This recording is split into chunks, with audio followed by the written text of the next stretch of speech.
The next speaker we're going to have up here is one of the most dynamic speakers that's entered the forefront of the gun rights advocacy world over the last few years. He does work where no one else has been doing work in the past, and that's been a failure of the gun community. He's corrected that, and he's leading the gun community in ways that are really unique. He's also running for office. His election in Philadelphia is coming up on Tuesday, and yet he's taking time to be here with us today, Maj Toure.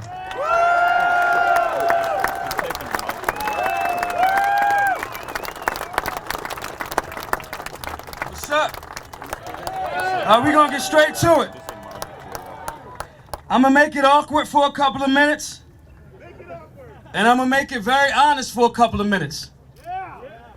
So this place that we're at right now has been famous for a very, very famous speech. Anybody know who that's by? Dr. Martin Luther King. And I'm a fan of the OG. I love him, his commitment to the community. One, he had an arsenal that nobody wants to talk about, right?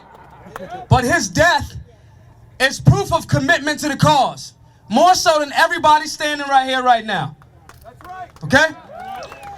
But I'm also a fan of somebody else that never got the chance to speak at this great nation's capital.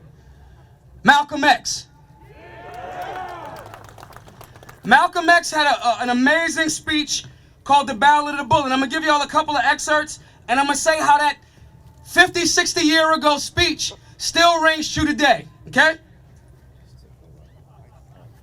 A ballot is like a bullet. You don't throw your ballots until you see a target.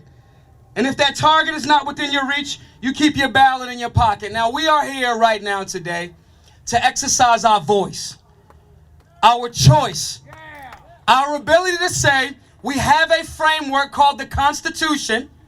We have human rights codified in the Bill of Rights under natural law that is not given to us by government.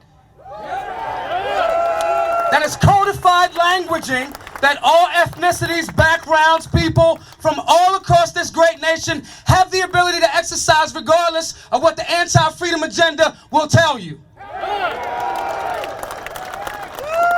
Malcolm X knew that. Malcolm X was murdered. Similar to Dr. King, was murdered. Freedom fighters. We are here exercising the thing that I hope and pray our elected public servants understand and make course corrections. The second portion of this is this.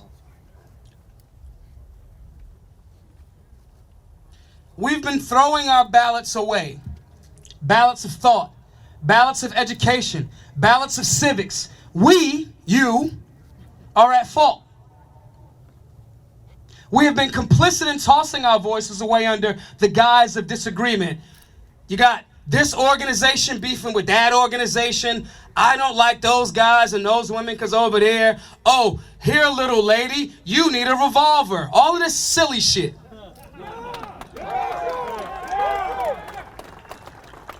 Our opposition exploits that. The extent that we continue to do these irresponsible moves is the extent that we make room for the second option. Bullets. Don't. Let me tell y'all something real quick. The founding fathers to this nation understood that they was potentially going to be hung for high treason. War is bloody.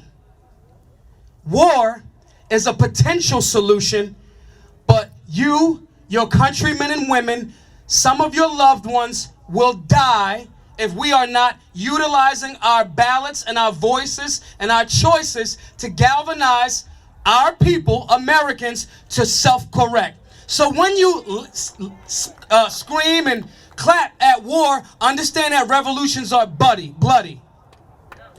If you are not ready to die about this, shut up.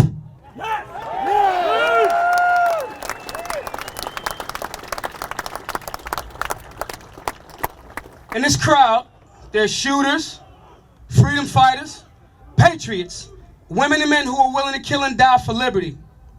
This is the horrible outcome of what happens when we fail to course correct, when we fail to exercise our voices and ballots. Now, let me say this. I did the whole written down stuff. I never did that before. we are in a space where we got this fork in the road. That freedom that has to be defended is going to come from you. The failure of us to galvanize effectively, put people in local, state, and federal office that are in alignment with these values and the framework that we already have, will create revolution. It is not cute. It is not a cliche. It is not some slick shit you say in Roman or Greek or any of those slick catchphrases. These are perspectives that our founding fathers and mothers knew that we were responsible for. We will not comply. We will not lay down. But we also will not rush our hand unaware of the bloody potential outcome. I want to say thank you to all of you that have come here today. We are here unarmed in respect of unconstitutional laws, putting our differences aside to speak to a bigger agenda. The agenda is our freedom, our liberty, our Constitution, and our human right to exist. My name is Maj Toure. Thank you, patriots. Thank you. We will not comply.